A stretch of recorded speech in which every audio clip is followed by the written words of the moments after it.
গোয়ায় দ্বিতীয় দিন আমরা ছিলাম মার্জিড রিসর্টে।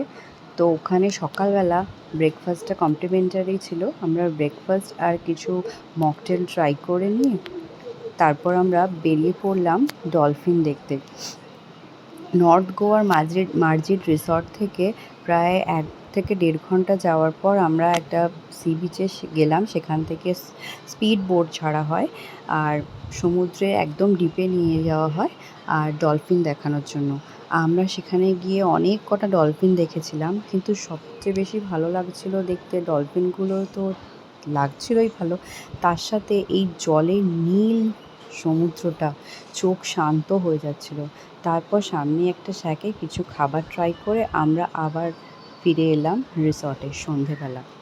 তো রিসর্টের সামনে যে সি বিচের ধারে সানসেটটা দেখতে এত মন ভরে গেল যে সারা সন্ধ্যেটাই আমরা আমাদের রিসর্টে বসেই এই সানসেটটা দেখে কাটালাম।